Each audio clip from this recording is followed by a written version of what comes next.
ልትሰማቸው የሚገቡ 6 እውነታዎች። አንደኛ፣ አንተን አሁን ካለበት አስቸጋሪ ሁኔታ ለማውጣት ማንም እያሰበ አይደለም። ይህ የምነግራችሁ እውነት ሁሉም ሰው በሆነ የህይወቱ ምዕራፍ ላይ ሊረዳው የሚገባ ነገር ነው። አንዳንዶች ግን በጣም ዘግይተው ነው የሚረዱት። ማንም ሰው አንተን ከገባበት ሁኔታ ሊያድንህ እየመጣ አይደለም። ብዙ ሰዎች ካሉበት አስቸጋሪ ሁኔታ አንድ ሰው ወይም አንድ ነገር መጥቶ እንዲያድናቸው ቁጭ ብለው ይጠብቃሉ። ከልክ በላይ ተስፋ ያደርጋሉ። ከዛም አለፍ ብሎ ሎተሪ ለማሸነፍ ያልማሉ፣ ወይም ቆንጆ ፍቅረኛ ሳገኝ ያነቃቃኛል ብሎ ያስባሉ። እሱም ብቻ ሳይሆን ምናልባትም ድንገት ምርጥ ስራ አገኛለሁ ወይም የሆነ ኃይል መጥቶ በሬን ቋና ህይወቴ ይስተካከላል ብሎ ይጠብቃሉ። ነገር ግን ማንም ስላንተ ግድ የለውም። አንተ የማትወደውን ህይወትን ሊቀይርልህ ማንም አይመጣም። ምክንያቱም ይህ የማንም ስራ አይደለም። አንዳንዴ ሰዎች በህይወታችን ላይ በጎ ተጽዕኖ ሊኖራቸው ይችላል። ነገር ግን እነሱን ቁጭ ብሎ መጠበቅ አይቻልም። ይህንን መረዳት በራሱ በረከት ነው። ምክንያቱም ከዚያ በኋላ ማንም ሰው የምታደርገውን ነገር እንዲፈቅድልህ አትጠብቅም። ህይወትህን ለመቀየር የሰው ፈቃድ አያስፈልግም። ምክንያቱም ነገሮችን መጀመርና መቀየር የምትችለው አንተ ብቻ ስለሆንክ አሁኑኑ መጀመር ትችላለህ። ሁለተኛው፣ አይኖችህን ጠብቅ። አይኖች የነፍስ መስኮቶች ናቸው። ደግሞ የሰዎችን ሐሳብ ለመቆጣጠር ወይም ተጽዕኖ ለማሳደር የሚፈልጉ አካላት የሚጠቀሙባቸው መሳሪያዎች ናቸው። የሆነን ነገር በማየትና ለዚያ ነገር ትኩረት በመስጠት መካከል ልዩነት የለም። በአይኖችህ የሆነን ነገር ስታይ በስነ ልቦናህም ትኩረት እየሰጠውና ዋጋ እየሰጠኸው ነው። ለብዙ ዘመናት የንግድ ድርጅቶች ይህንን ምስጢር ተረድተውታል። ምርቶቻቸውንና የሚሰሯቸውን ማስታወቂያዎቻቸው በአይን ስታዩ ማራኪ እንዲሆኑ ያደርጋሉ። ምክንያቱም አይንን ካገኙ ትኩረትህን አግኝተዋል። ትኩረትህን ካገኙ ደግሞ ገንዘብህን ያገኛሉ። በዚህ የቴክኖሎጂ ዘመን አይንህን የመስረቅ ጥበብ ስለረቀቀ ምን እያየ እንደሆነ መጠንቀቅ አሁን እንዳለንበት ዘመን አስፈላጊ ሆኖ አያውቅም። 90% የሚሆነውን ጊዜያችንን በዘፈቀደ ኢንተርኔት ላይ ምን አለ ብለን ለመንሸራሸር አንችልም። ያለ እቅድ ከገባህ በአንዳንድ ምስሎች ወይም ርዕሶች ትማረካለህ። ሳታውቀው በዩቲዩብ ሾርትስ ውስጥ ገብተህ 1 ሰዓት ያልፋል። የትኛውን ቪዲዮ እንዳየው እንኳ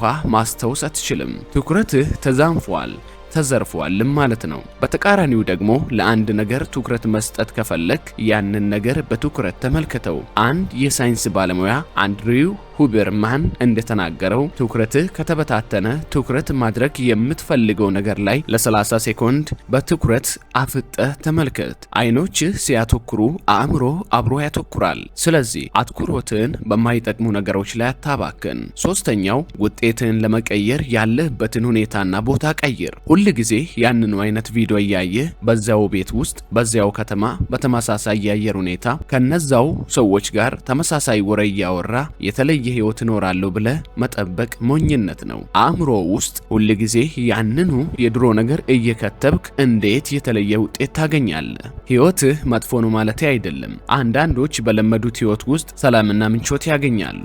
ነገር ግን ለብዙዎች ይህ መላመድ ጎጂ ነው። ምክንያቱም የሚያመጡት ውጤት ባይራቸውና ሐሳባቸው ጥሩ ላይሆን ይችላል። አዲስ የፈጠራ ሐሳብ ወይም መነሳሳት ያጣሉ። በእንደዚህ አይነት ጊዜ ደግሞ ሰዎች ምናልባት የሚያነቃቃ ቪዲዮ ማየት አለብኝ ወይም አንድ ምርጥ መጽሐፍ ካነበብኩ ህይወቴ ይቀየራል ይላሉ። ነገር ግን አስታውስ፣ አሁን በየቀኑ የምትመገበው መረጃ ባህሪን እየቀረጸው ነው። ሰዎች ለለመዱት ነገር አይነ ስውር ይሆናሉ። ልክ መጥፎ ጠረን እንዳለው ክፍል ነው። መጥፎ ጠረን ባለው ክፍል ውስጥ ብዙ ጊዜ ከቆየህ ጠረኑ አይሰማህም። ሌላ ሰው መጥቶ ምንድነው የሚሸተው እስክል ድረስ። ስለዚህ በህይወትህ የለመድካቸው ነገሮች በሙሉ በድጋሚ ፈትሽ። ለውጥ የሚመጣው አዲስ ሐሳብ ከውጭ በመፈለግ ሳይሆን በየቀኑ ለአእምሮህ የምትሰጠውን ግብዓት በመቀየር ነው። አራተኛው፣ የለውጥ ተስፋ። በዚህ ምድር ላይ 99% የሚሆኑ ሰዎች ሌላ ሰው እንዲያውቅባቸው የማይፈልጉት የሰሩት ስህተት ወይም የማይኩሩበት የኑሮ ዘይቤ ያላቸው። ምናልባት አሁን ባለበት ማንነት አትኩራ ይሆናል። እናም ህይወትን ሙሉ በሙሉ ለመቀየር የራስን ስብዕና የማሻሻል ጉዞ ትጀምራለህ። የምትበላውን፣ የምታስበውንና የምታደርገውን በመቀየር የተሻለ ስሜት እንዲሰማ ትመኛለህ።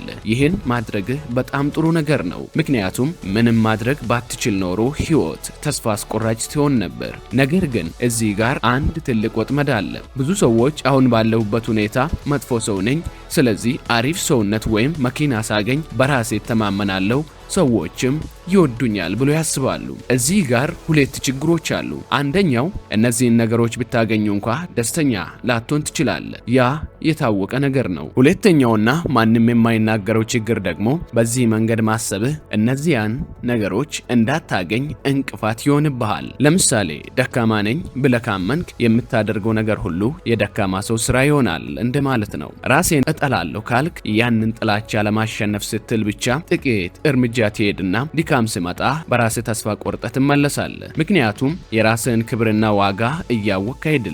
ዋጋ የለኝም ብለህ ካመንክ ለምን ራስህን ታሻሽላለህ? ዋጋ የሌለው ነገር እኮ ይጣላል እንጂ አይታደስም።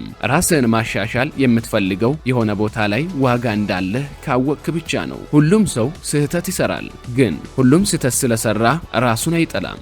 ራሳችሁን አትጥሉ። አምስተኛው የመረጥከውን መከራ ተቀበል። ይህ ሐሳብ ከዴቪድ ጎጊንስ የተወሰደ ነው። በሕይወትህ ያልመረጥከው መከራ መምጣቱ አይቀርም።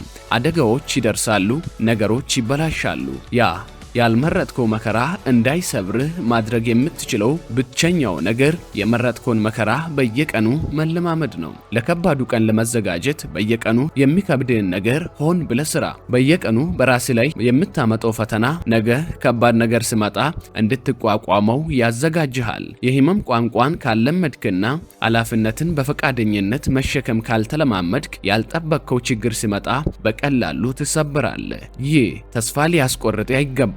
ይልቁንም ጠንካራ እንድትሆን ሊያነቃቃህ ይገባል። መፍትሄው ችግር እንዳይመጣ መጸለይ ሳይሆን ችግሩን መቋቋም የምትችል ጠንካራ ሰው መሆን ነው። ብዙ ሰዎች ጭንቀት የሚበዛባቸው ለዚህ ነው። አእምሯችን ተፈጥሯዊ ለሆነ ስጋት ምላሽ እንዲሰጥ ተደርጎ ነው የተሰራው። ጥንት አባቶቻችን ከአራዊት ጋር ይጋደሉ ነበር።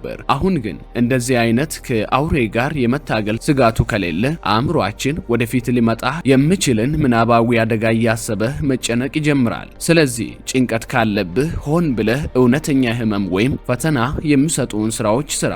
ለምሳሌ ስፖርት።